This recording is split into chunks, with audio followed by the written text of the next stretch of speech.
জাতীয় ঐক্যমত্য কমিশনের অনেক ভুল ত্রুটি থাকলেও রাজনৈতিক দলগুলোর আন্তরিকতার কারণে সংস্কার ইস্যুতে আলোচনা অগ্রসর হচ্ছে বলে জানিয়েছেন কমিশনের সহ সভাপতি অধ্যাপক আলী রিয়াজ।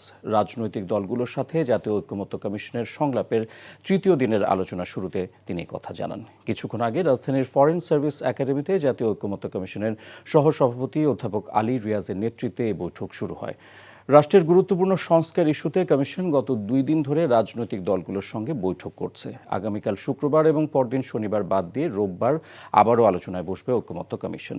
এ দফার সংলাপে সংবিধানের 70 অনুচ্ছেদ, জাতীয় সাংবিধানিক কাউন্সিল, রাষ্ট্রপতির নির্বাচন প্রক্রিয়া, প্রধান বিচারপতির নিয়োগ বিষয়ে সংস্কার প্রস্তাব নিয়ে আলোচনা হয়।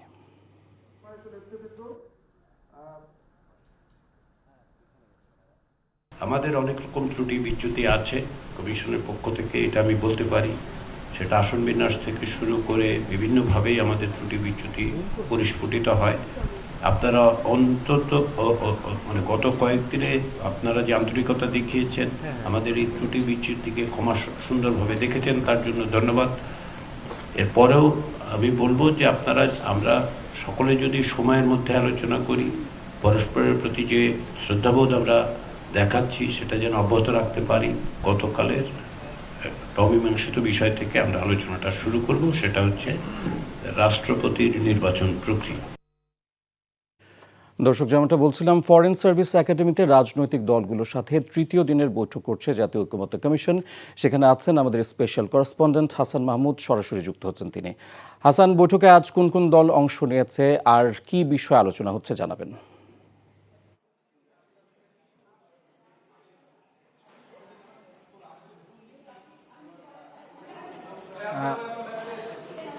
আসলে এই মুহূর্তে আলোচনা চলছে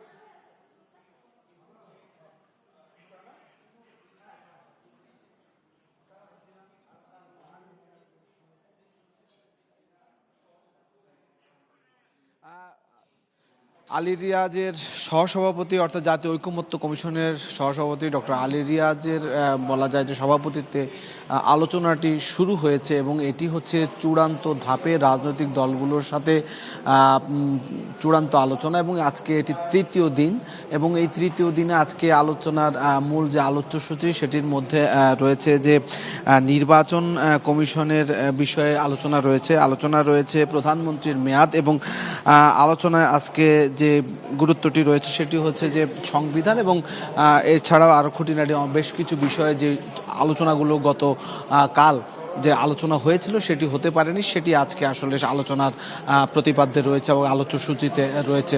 মূলত প্রধানমন্ত্রীর মেয়াদ নিয়ে আলোচনা হবে এবং এছাড়াও যেসব আলোচনা রয়েছে সেগুলো আজকে হবে এবং এরপরেও ডক্টর আলী রিয়াজ তার প্রথম অর্থাৎ উদ্বোধনী বক্তব্যে তিনি বলেছেন যে আগামীকাল ওই আলোচনা চলবে এবং তার বক্তব্য হচ্ছে যে বেশ কিছু বিষয়ে রাজনৈতিক দলগুলো একমত হয়েছে কিন্তু অনেকগুলো বিষয়ই এখনও দূরত্ব রয়েছে। আশা করেন তিনি যে এই বিষয়গুলো সব রাজনৈতিক দল এক ঐকমত্য হবে এবং জুলাই সনদ সেটি বিষয়ে তারা ঐকমত্য পোষণ করবেন এবং এই জুলাইয়ের মধ্যেই অর্থাৎ এই জুনের মধ্যেই এটি আসলে তারা চূড়ান্ত করতে চান, অর্থাৎ জুনের মধ্যেই তারা এই আলোচনা শেষ করতে চান এবং জুলাই সনদ করতে চান। তো সব মিলিয়ে বিএনপি, জামায়াতে ইসলামী, এনসিপি সহ প্রায় বলা যায় যে 30টি রাজনৈতিক দলের নেতারা গতকাল অংশগ্রহণ করেছেন। আজকেও প্রায় 30টির কাছাকাছি দল এসেছেন।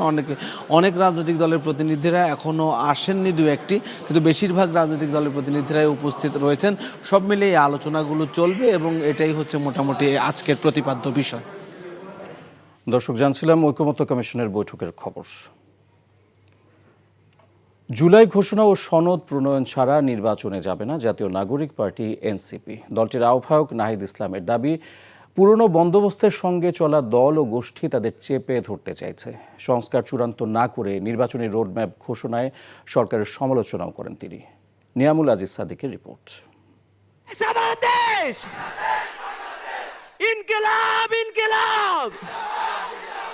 জুলাই অভ্যুত্থানের অগ্রভাগে থাকা শিক্ষার্থীদের নিয়ে তৈরি সংগঠন এনসিপি। দেশের রাজনীতিতে আসা দলটি নির্বাচনী ডামাডোলের মাঝেও অনেকটাই নিরুত্তাপ। জহিরুল ইসলাম মুসা। আপাতত নির্বাচনের চেয়ে মাঠের রাজনীতিতেই বেশি মনোযোগী হতে চাইছে তারা। জুলাই ঘোষণা এবং নতুন বন্দোবস্তের বিষয়ে সরকারকে চাপে ফেলতে ইতোমধ্যেই কর্মসূচি দিয়েছে দলটি। আগামীতেও বড় শোডাউনের চিন্তার কথা জানান দলটির প্রধান। প্রধান উপদেষ্টা যখন আমাদের নিয়ে বসছিলেন শেষবার, আমি তখন বলেছিলাম যে যদি জুলাই সনদের আগেই নির্বাচনের তারিখ বা নির্বাচন বিষয়ে চূড়ান্ত কিছু ঘোষণা আসে, তাহলে সংস্কার প্রক্রিয়া ঐকমত্য প্রক্রিয়া ব্যাহত হতে পারে।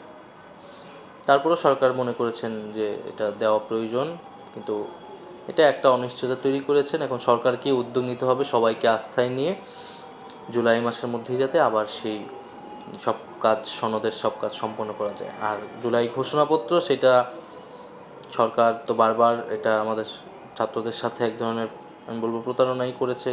যদিও সক্রিয় অন্য রাজনৈতিক দলগুলোর মতো বাংলাদেশের বিভিন্ন প্রান্তে এনসিপির কয়েকজন গণসংযোগ করতে দেখা গেছে কিছুদিন আগে।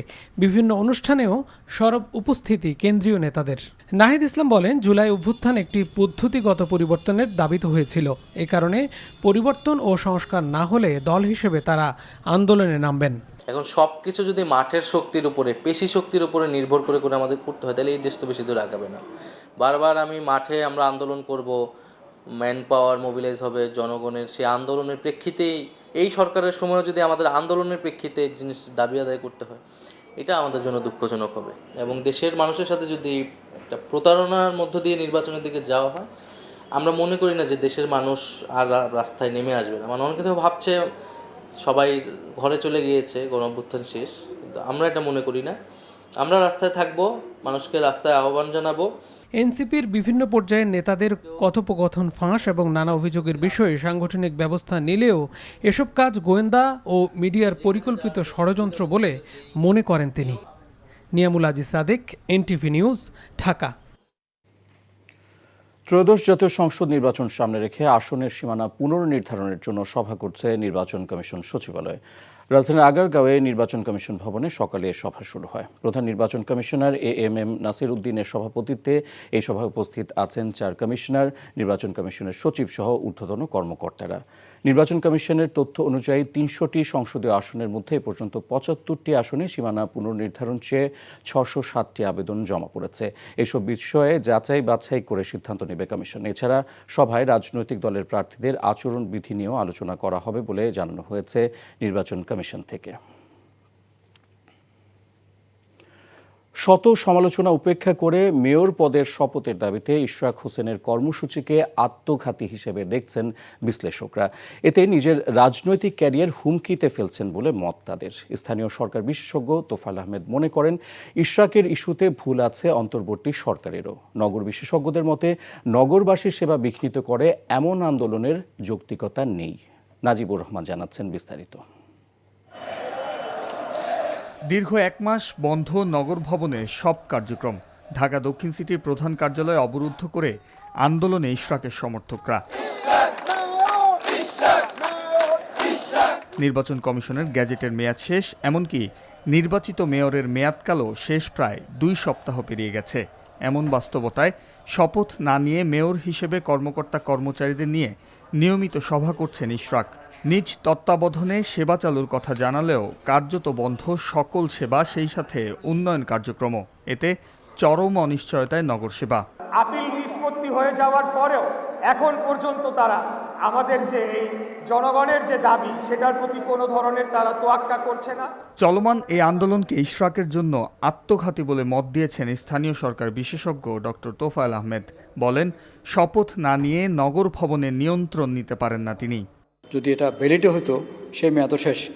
এখন এসে উনি গিয়ে যে ভিতরে ঢুকে গেছেন, ঢুকে সভা সমিতি করছেন এবং কাজ করছেন, এটা তো পুরা বেআইনি কাজ করছেন। এটা রাজনৈতিকভাবে ওনার জন্য সুইসাইডাল। উনি নিজের থেকে স্বতঃপ্রবৃত্ত হয়ে যে কোনো নাগরিক, যদি আমি এতে চলে যাই, সিটি কর্পোরেশনে গিয়ে বলি যে আমি এখন এই নির্দেশনা দেবো, এটা তো করা সম্ভব না। ওয়াই গভর্নমেন্ট তাকে 3 দিনের জন্য হোক, 5 দিনের জন্য হোক, 1 মাসের জন্য হোক, যে কদিন সময় আছে সে কদিনের জন্য মেয়র করলো না কেন? নগর সেবা বিঘ্নিত হওয়া নিয়ে কথা বলেছেন নগর বিশেষজ্ঞরাও। বলছেন, নাগরিক দুর্ভোগ সৃষ্টি করে এমন কর্মকাণ্ড বিতর্ক সৃষ্টি করবে। আমরা সামনে যারা আছেন, যারা তাকে উৎসাহ দিচ্ছেন নগর ভবন দখল করতে, তারা কিন্তু একসময় ওনার সাথে থাকবেন না। সেই জন্য নাগরিকদের ভাবনাটা শোনা উচিত। আর একটা রাষ্ট্রীয় সিস্টেমে তো আপনি এভাবে একটা সংস্থা দখল করা যায় না। পুরো বিষয়টাকে যেভাবে আইনানুগভাবে যেটাকে ওনারা মোকাবেলা করতে পারতেন সেটা না করে যেভাবে দখলের পন্থায় চলে গিয়েছেন, এইটার জনগণ একদমই কিন্তু পছন্দ করছে না। তারা যদি দেয়ালে কান পাতেন বুঝতে পারবেন যে এখানে নাগরিক অসন্তোষ বাড়ছে, কেননা নাগরিকরা এসে নগরের এই সিটি কর্পোরেশন সেবা পাচ্ছেন। দীর্ঘ 1 মাসেরও বেশি সময় ধরে অবরুদ্ধ নগর ভবনে জরুরি সেবা নিজ তত্ত্বাবধানে চালু করার যে ঘোষণা ইঞ্জিনিয়ার ইশরাক হোসেন দিয়েছেন তা অবাস্তব বলছেন বিশেষজ্ঞরা। তারা বলছেন এখতিয়ার ছাড়া এ ধরনের কর্মকাণ্ড এগিয়ে নেওয়া কঠিন এবং আইন বহির্ভূত। তাই তো এই সংকট উত্তরণের পথ সৃষ্টি করে দ্রুত এই সমস্যার সমাধান চান সেবা প্রত্যাশীরাও। Najibur Rahman, NTV news, Dhaka. বরগুনায় কিছুতেই কমছে না ডেঙ্গুর প্রকোপ। তিল ধারণের ঠাঁই নেই হাসপাতালে। পরিস্থিতি সামলাতে হিমশিম খাচ্ছে স্বাস্থ্য বিভাগ সহ স্থানীয় প্রশাসন। আইডিসিআর এর গবেষণা দল বলছে সংরক্ষিত বৃষ্টির পানি সহ জলাবদ্ধতার কারণে ঘরে ঘরেই রয়েছে এডিস মশার লার্ভা। জরুরি ভিত্তিতে ব্যবস্থা না নিলে পরিস্থিতির আরও অবনতির আশঙ্কা করছেন তারা। বরগুনা থেকে সোহেল হাফিজের রিপোর্ট। চিকিৎসক ও নার্স সংকটে চরমভাবে ব্যাহত হচ্ছে এখন বরগুনা জেনারেল হাসপাতালের চিকিৎসা সেবা। অভিযোগ ডেঙ্গু রোগীদের।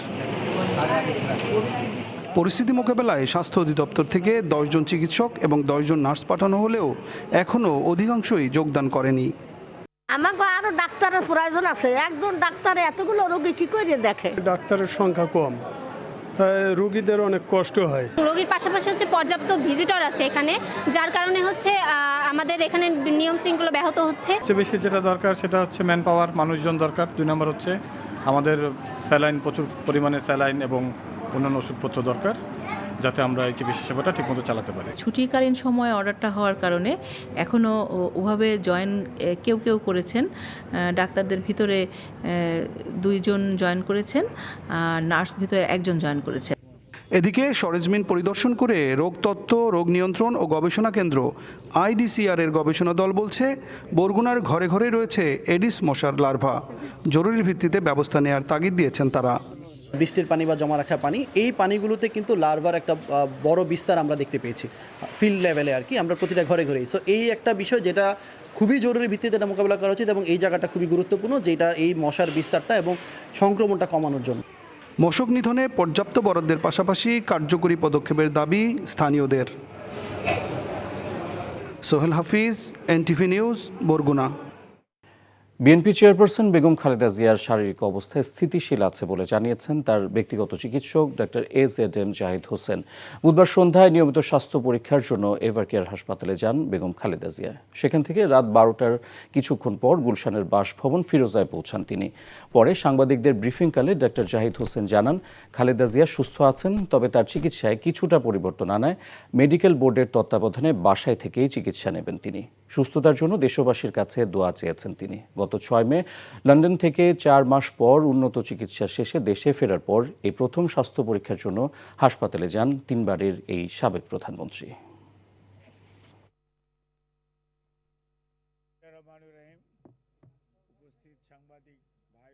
শারীরিক অবস্থা স্থিতিশীল এবং ওনার এই চিকিৎসার ব্যাপারে সার্বক্ষণিকভাবে বাংলাদেশ জাতীয়তাবাদী দলের ভারপ্রাপ্ত চেয়ারম্যান জনাব তারেক রহমান গতকালকে থেকেই ওনার চিকিৎসার ব্যাপারে সার্বক্ষণিক খোঁজ খবর নিচ্ছিলেন। ম্যাডাম খালেদা জিয়া আপনাদের সবার মাধ্যমে দেশবাসীর কাছে ওনার সুস্থতার জন্য দোয়া চেয়েছেন। শেখ হাসিনার বিরুদ্ধে আদালত অবমাননার মামলায় মতামত দিতে আন্তর্জাতিক অপরাধ ট্রাইব্যুনালের অ্যামিকাস কিউরি হিসেবে নিয়োগ পেয়েছেন সুপ্রিম কোর্টের জ্যেষ্ঠ আইনজীবী AY মশিউজ্জামান। আজ বিচারপতি গোলাম মুর্তজা মজুমদারের নেতৃত্বাধীন 3 সদস্যের ট্রাইব্যুনাল এ আদেশ দেন। গত 30 এপ্রিল আন্তর্জাতিক অপরাধ ট্রাইব্যুনালের বিচারক কাজে বাধা এবং বাদী ও সাক্ষীদের হুমকির অভিযোগ এনে শেখ হাসিনা সহ 2 জনের বিরুদ্ধে আদালত অবমাননার অভিযোগ আনে প্রসিকিউশন। তারপর এই 2 আসামিকে 15 মের মধ্যে হাজির হয়ে ব্যাখ্যা দিতে নির্দেশ দেয় ট্রাইব্যুনাল, কিন্তু তারা হাজির না হলে গত 26 মে 2টি পত্রিকায় বিজ্ঞপ্তি দিয়ে আসামিদেরকে ট্রাইব্যুনালে হাজির হতে বলা হয়। শেখ হাসিনা ছাড়া এই মামলায় অন্য আসামি হলেন গাইবান্ধার গোবিন্দগঞ্জের আওয়ামী লীগ নেতা শাকিল আলম। বিজ্ঞপ্তিতে আসামিদের 3 জুন ট্রাইব্যুনালে সশরীরে হাজির হয়ে ব্যাখ্যা দিতে বলা হয়, কিন্তু তারা হাজির হননি। এই আদালত অবমাননার অভিযোগের বিষয়ে মতামত দিতে একজন অ্যামিকাস কিউরি নিয়োগ দেওয়া হয়েছে। রাজধানীর পল্টন এলাকায় মাদক কারবারিদের ছোড়া গুলিতে লালবাগ ডিবি পুলিশের 2 সদস্য গুলিবিদ্ধ হয়েছেন। ডিবি লালবাগ বিভাগের সিনিয়র সহকারী পুলিশ সুপার এনায়েত কবির শোয়েব জানান, বুধবার রাতে খবর পেয়ে পল্টন থানাধীন কেন্দ্রীয় পুলিশ হাসপাতালের বিপরীত পাশে রাস্তার উপর একটি প্রাইভেট কারে তল্লাশি চালানো হয়। তল্লাশির সময় পুলিশকে লক্ষ্য করে গুলি ছোড়ে গাড়ির যাত্রীরা।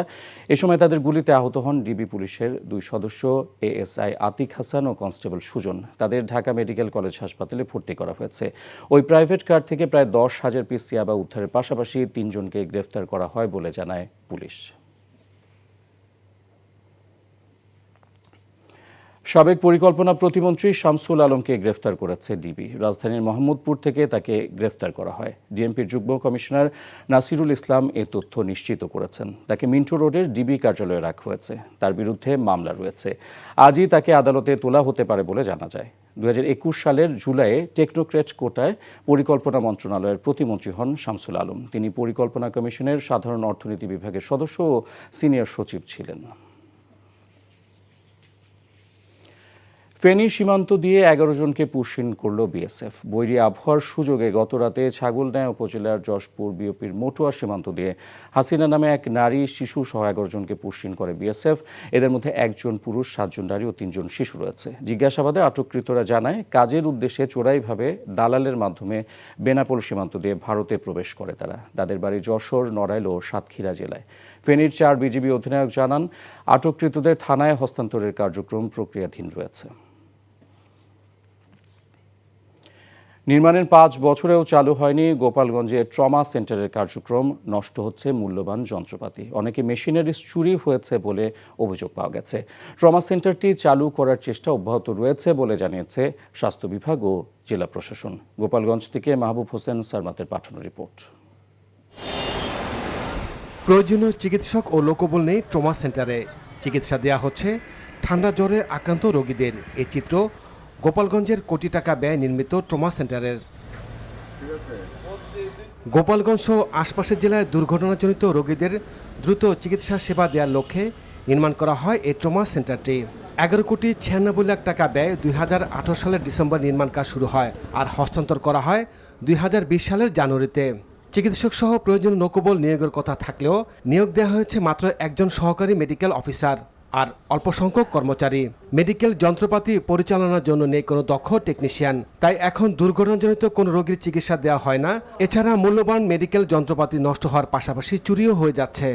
এখনো পর্যন্ত আমি কোনো ডাক্তার আমাদের এখানে নাই, এমনি আউটডোর চালু আছে, আর সাধারণ যে ওষুধ পানি এগুলি মানুষ পায়। এই তো আমার সেন্টারের কাজ কি বুঝি নাই, 4-5 বছর থেকে এই তো আমার সেন্টারের পড়ে রয়েছে। জনবল সংকট সহ নানা সমস্যার কথা স্বীকার করলেন জেলা সিভিল সার্জন। চেষ্টা করতেছে আমাদের বাহির থেকে, আমরা অন্য উপজেলা থেকে লোকবল দিয়ে কিন্তু আমরা চেষ্টা করতেছি চালু রাখার জন্য। জনবল নিয়োগের চেষ্টার কথা জানান জেলা প্রশাসক। এখানে একটা বড় বাজেটের বিষয়, উপযুক্ত জনবল ব্যতীত এটি আসলে চালু করা কঠিন হয়ে যাচ্ছে। ট্রমা সেন্টারটি জনবল নিয়োগ দিয়ে দ্রুত পূর্ণাঙ্গরূপে চালুর দাবি জেলাবাসীর। NTV news desk. 2022 সালের পর আবার ক্যারিবিয়ান প্রিমিয়ার লিগ সিপিএলে দেখা যাবে সাকিব আল হাসানকে। খেলোয়াড় নিলাম থেকে এই অলরাউন্ডারকে দলে টেনেছে Antigua and Barbuda Falcons. Franchise ভিত্তিক এই টি20 টুর্নামেন্টে এর আগে Guyana Amazon Warriors, Barbados Tridents ও জামাইকা তালোয়ার্সের হয়ে খেলেছেন সাকিব। সব মিলে সিপিএলে এখন পর্যন্ত 5 মৌসুমে অংশ নিয়েছেন বাংলাদেশের সাবেক অধিনায়ক। 2বার চ্যাম্পিয়ন হওয়ার স্বাদ পেয়েছেন। 2013 সালের আসরে বার্বাডোসের হয়ে ত্রিনিদাদ অ্যান্ড টোবাগোর বিপক্ষে 4 ওভারে একটি মেডেন সহ 6 রানে 6 উইকেট নেন তিনি, যা টুর্নামেন্টের রেকর্ড। এখন পর্যন্ত সাকিব খেলেছেন 36 ম্যাচ, রান করেছেন 448, 37 উইকেট রয়েছে নামের পাশে। আর এই ছিল মধ্যাহ্নের খবর। এই খবরের ভিডিও সহ আপডেট জানতে ভিজিট করুন এনটিভি অনলাইন www.ntvbt.com। এছাড়াও এনটিভির জনপ্রিয় সব অনুষ্ঠান ও খবরের আপডেট জানতে ভিজিট করুন আমাদের ইউটিউব ও ভেরিফাইড ফেসবুক পেজ। 2টায় দুপুরের খবর দেখার আমন্ত্রণ রইল। ধন্যবাদ সবাইকে।